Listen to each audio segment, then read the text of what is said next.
I am a 25-year-old female electrician. I started my apprenticeship at 17 and was hired immediately by my sponsor after I received my license. The reason I chose a trade was that I grew up in a trailer with my mom and sister, and I have wanted to own a house since I can remember. And being in the trades gave me access to a stable job and access to more money sooner. My partner, 29-year-old female plumber Thea, is a plumber, and we have scrounged and saved. In the end, we bought land and built a tiny house in the uptown area of our city. It has 2 bedrooms and 1 bathroom. One of the bedrooms is our reptile room, as I keep snakes and Thea keeps bearded dragons. We are child-free and happy in our home. My sister Lucy, a 34-year-old waitress, has 3 kids, 4-year-old, 3-year-old, and 2-year-old. Her husband just left her for a woman my age, and she is left without his income to raise all 3 kids on her own. Her husband bought out her half of the house during the divorce, and that left her and the kids living with my mom in the trailer. I can admit I didn't grow up in the safest of areas and was carrying a knife when I was a teenager because of the danger. Because of the safety issue, Lucy came to Thea and me and begged us to let her and her sons move in. She said we would have to get rid of our reptiles or keep them in our room, her sons could have the other bedroom, and she would sleep in our kitchen on an air mattress. She said nothing about paying us rent or helping around the house. I told her no because 2 toddlers and a little kid who is about to start kindergarten aren't suitable to be in our home, and we don't want too many people in our house. She said that we live in a better part of town with better schools and that she needed the help. I told her we didn't have the room and that I was sorry, but I could hook her up with some journeymen I know, and she could get started on an apprenticeship that pays better than her current job if she needed extra money. She called my job and Thea's job dirty blue-collar trash and left our home. She posted about how we wouldn't let her stay online, and now my relatives are messaging me about how could I let a single mother and 3 kids be homeless? How they're your blood, and you owe your sister better than that. I feel like a complete jerk even though Thea told me I have every right not to want them in our house. Am I the idiot? After dinner with my ex-brother-in-law, edit. Thea and I went to dinner with my ex-brother-in-law tonight. He brought his laptop and showed us all of the documentation. 1. Lucy used her proceeds from the house to pay for her attorney, even though my ex-brother-in-law offered to pay, time-stamped emails to prove it. 2. The woman living with him is his niece, not his affair partner, as Lucy claimed. She came to the meeting. They have pictures and phone records showing that she is my ex-brother-in-law's older sister's daughter. 3. Lucy cheated. All 3 boys aren't his, and DNA tests show that they all have different dads. So Lucy has been having multiple affairs. 4. The $300 he is sending each month is a goodwill payment for allowing him to be a dad for a few years. 5. Lucy isn't waitressing. She is working for Amway and another company called Sensi in direct sales. 6. Lucy won't do an apprenticeship because it doesn't fall under traditional gender roles. Posts on a second social media account. 7. Lucy has made hateful posts on social media about me and my wife and blocked us so we didn't see them. In the end, IDK what to think. Now for a few comments before the update. Comment 1. We'll message every single one saying you should have let her stay, that you will let her know their place is available. 2 bedrooms is way too small for all those people. She is 34 years old. She needs to figure things out. She needs to get a job. I am sure she is getting child support too. What did she do with the money that she got from the buyout? I am assuming she has shared custody and doesn't have the kids all the time. She could be working 2 jobs then. She could have a part-time job when the kids are gone as well as a full-time job. If you let her in, she will never leave. Not the idiot. Comment 2. Not the idiot. You should be so proud of the great life and the great job you have with Thea and your pets. Seriously, good for you. And I'm not saying this at all in a condescending way. I am genuinely cheering you on. It wasn't an move of her to ask, but it sure was of her to insult your very respectable careers and ask you to get rid of your lovely pets. Very rude. She could have a respectable trade, making a good deal of money, but she threw that in your face and insulted you? Not the idiot. Also, if her husband bought her out, why isn't she having a tiny house built? Now for the update. Hey everyone, thanks for reading my previous post. It's been a chaotic 3 months since I last updated you all, and I've got a lot to share. After the dinner with my ex-brother-in-law, Thea and I were left reeling from the revelations about Lucy's infidelity and the true identity of the boys' fathers. We decided to take some time to process everything before reaching out to Lucy, but that didn't stop her from escalating the situation. Lucy started showing up at our house unannounced, demanding to speak with us. She accused us of conspiring with her ex-husband to ruin her life and take her children away. We tried to reason with her, explaining that we had no intention of getting involved in her custody battle, but she refused to listen. Things took a turn for the worse when Lucy began spreading rumors about Thea and me in our tight-knit trade community. She told people that we were untrustworthy and that we had sabotaged her marriage.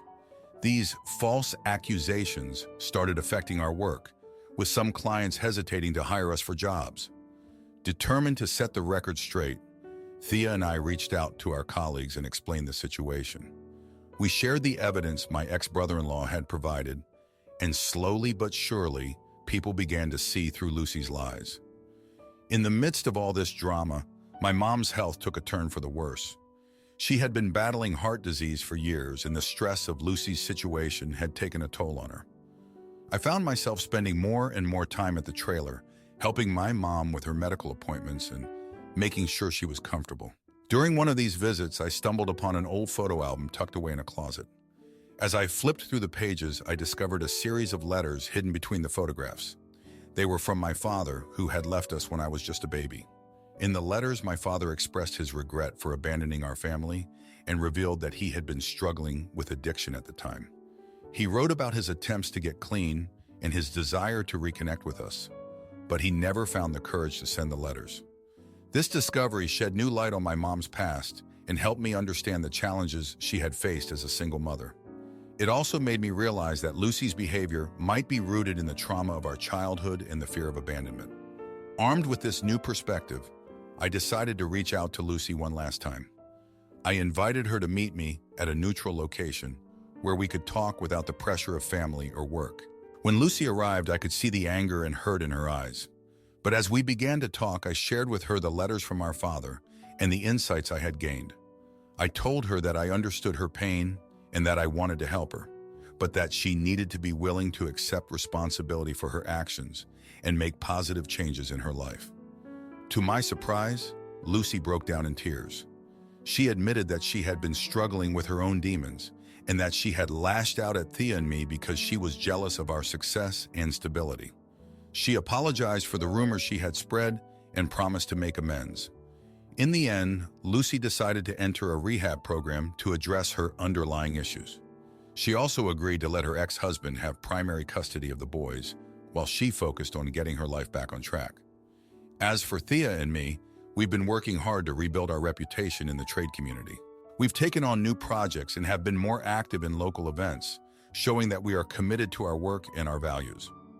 Looking back on the past 3 months, I realized that this experience has tested my loyalty to my family and my principles. It would have been easy to turn my back on Lucy and focus solely on protecting my own interests, but I knew that I had to find a way to help her while still maintaining my boundaries and integrity. I'm grateful for Thea's unwavering support throughout this ordeal and for the lessons I've learned about the importance of communication, compassion, and personal growth. While the future is still uncertain, I know that we will face whatever challenges come our way together as a family and as a team. Thanks for sticking with me through this update, and I hope to have more positive news to share in the coming months. Am I the idiot for cutting off my dad? After he skipped my graduation from my stepsister's award ceremony, I'm an 18-year-old male graduating high school at the end of this month.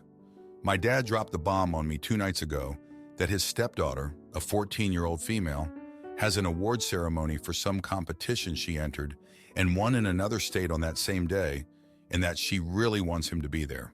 He told me he couldn't possibly make it to both, and since his wife and their children together will be going, he needs to be there too. He told me he would make it up to me and we could celebrate another time. I still live with him, not for much longer. My mom died when I was 7 and my dad got married again when I was 11 or 12. It's been a few years anyway.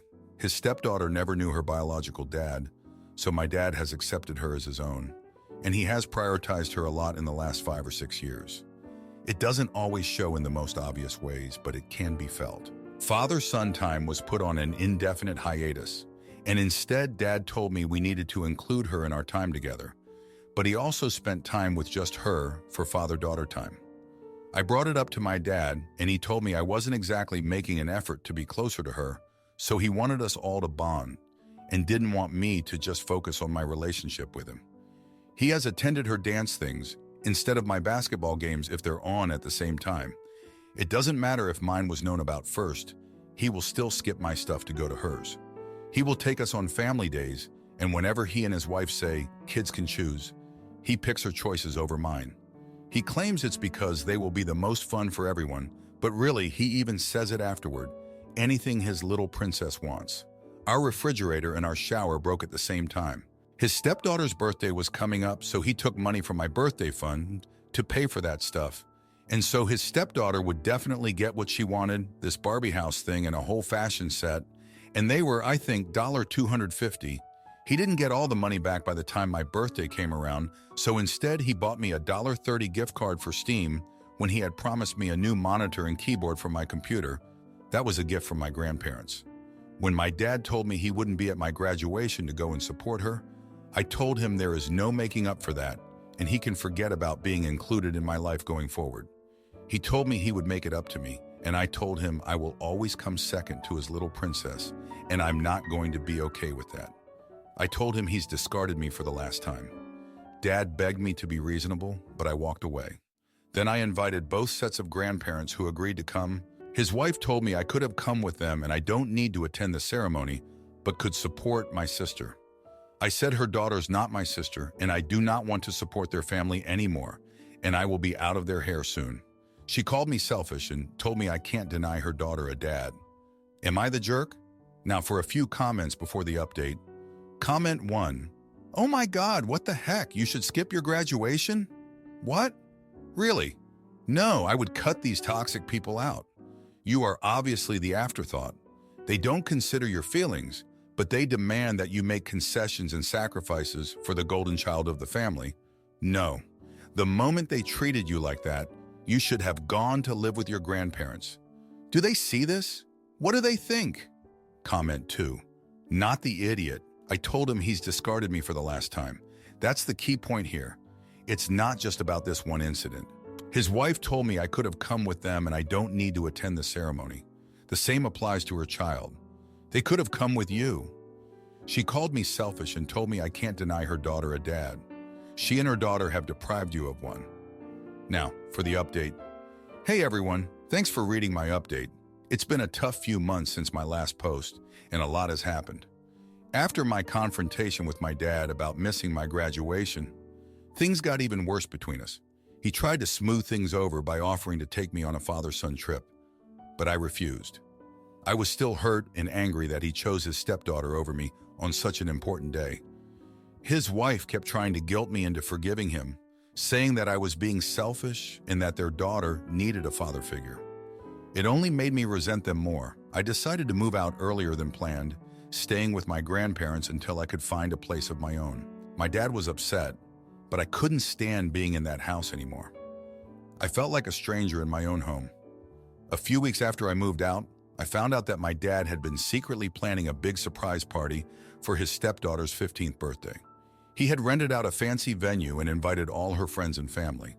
When I confronted him about it, he said he wanted to make it special for her since she had been through so much. It felt like a slap in the face, considering he couldn't even bother to show up for my graduation. Things came to a head when I found out that my dad had been using money from my college funds to pay for his stepdaughter's extravagant lifestyle. He had been buying her expensive clothes, taking her on lavish vacations, and even paying for her to take private dance lessons. I was furious. That money was supposed to be for my education, and he had been squandering it on someone else's child. I confronted him about it, and we got into a huge argument. He tried to justify it by saying that his stepdaughter needed the support and that I was being ungrateful. I couldn't believe what I was hearing. I had always looked up to my dad, but now I saw him for who he really was, a selfish man who put his new family above everything else. The final straw came when I found out that my dad had been lying to me about my mom's life insurance policy. He had always told me that the money was being saved for my future, but it turns out he had been using it to pay for his stepdaughter's private school tuition. I was devastated. It felt like he was erasing my mom's memory and replacing her with his new family. I cut off all contact with my dad after that. It was the hardest thing I've ever had to do, but I knew I couldn't keep living like this. I was tired of being treated like a second-class citizen in my own family. Looking back, I realized that my dad's behavior had been escalating for years. Even before he married his new wife, he had always put his own needs and desires above mine. I remember when I was younger, he would often cancel our plans last minute to go out with his friends or girlfriends. He always had an excuse, but it hurt nonetheless. I also realized that my dad's obsession with his stepdaughter stemmed from his own insecurities. He had always wanted a daughter, and when he finally got one, he went overboard trying to make up for lost time. He showered her with attention and gifts, trying to win her love and affection. But in doing so, he neglected his own son and destroyed our relationship. It's been a few months since I last spoke to my dad, and I'm slowly trying to rebuild my life. I'm focusing on my studies and my future, and I'm surrounded by people who love and support me. I know I made the right decision by cutting ties with my dad, but it still hurts sometimes. I miss the man he used to be, the one who would take me fishing and play catch with me in the backyard. But I also know that I deserve better than to be treated like an afterthought in my own family.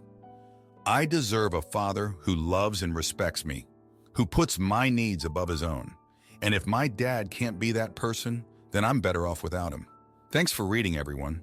It's been a tough journey, but I'm slowly healing and moving forward. Am I the idiot for using a butt rag because my wife denies we have buttholes? Okay, context.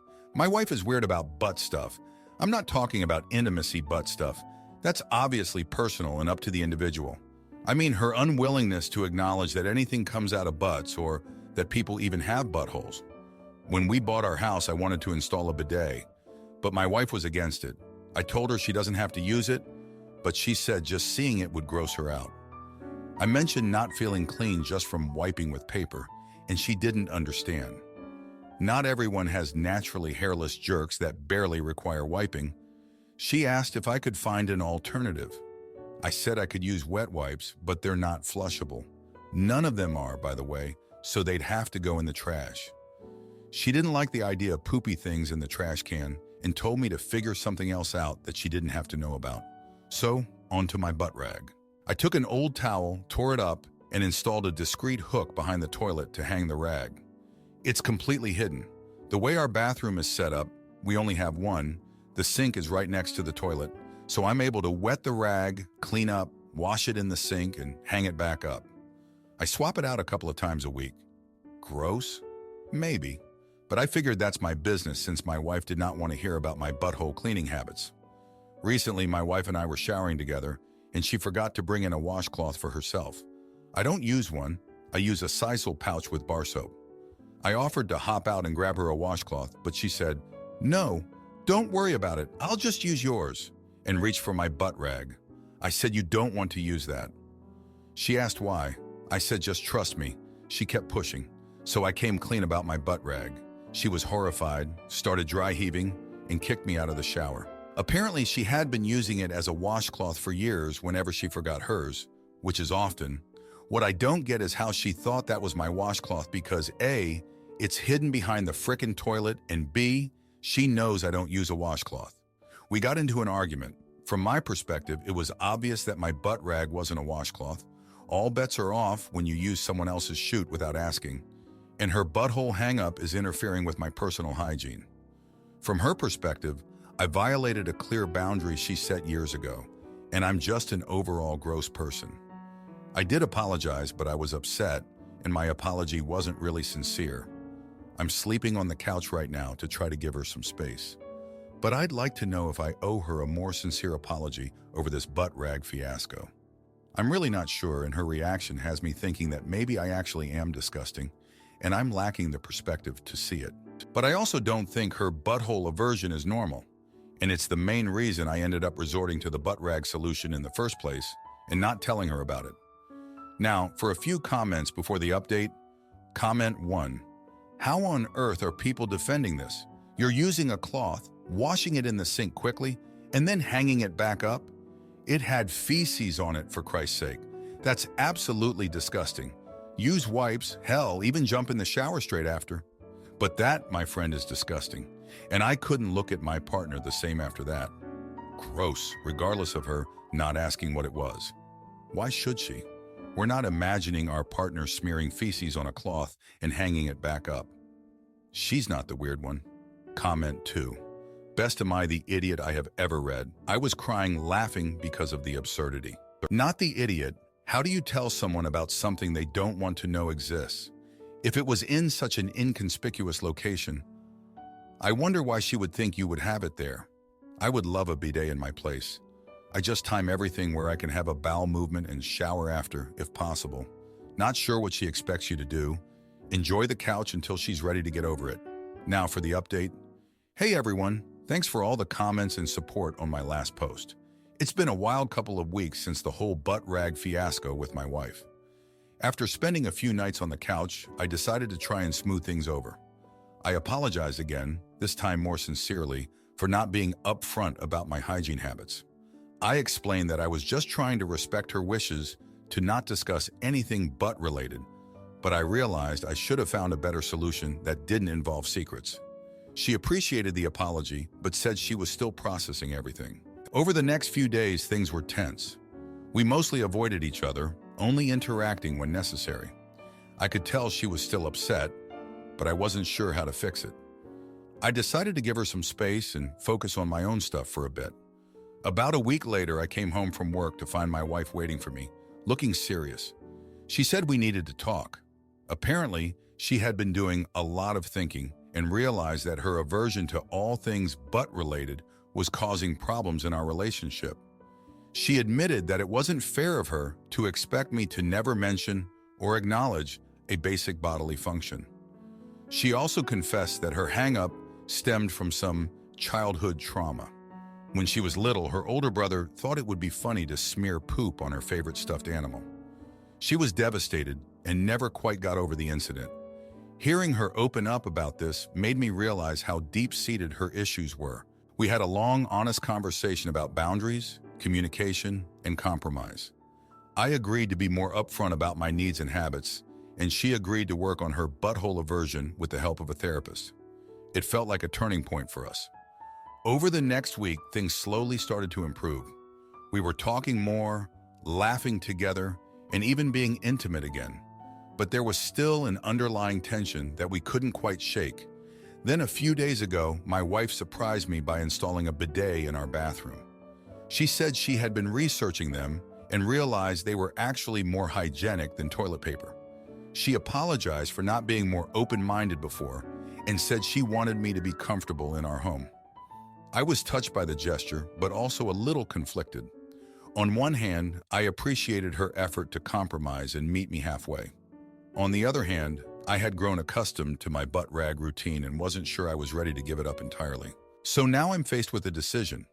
Do I fully embrace the bidet and retire the butt rag? Or do I find a way to incorporate both into my hygiene routine? I know it might seem like a small thing, but it feels like a test of my loyalty to my wife, to my own habits, and to our relationship as a whole. I'm still mulling it over, but I'm hopeful that we'll find a solution that works for both of us. After all, we've already come so far in just a couple of weeks. Who knows what the future holds? Anyway, thanks again for listening and for all the advice. It's been a busy ride, but I'm grateful to have this community to turn to. Until next time, if you like this video, you'll probably like these too. Also, while you're here, please consider subscribing. It's your support that keeps this channel alive and allows me to make better and longer videos. Have a great day.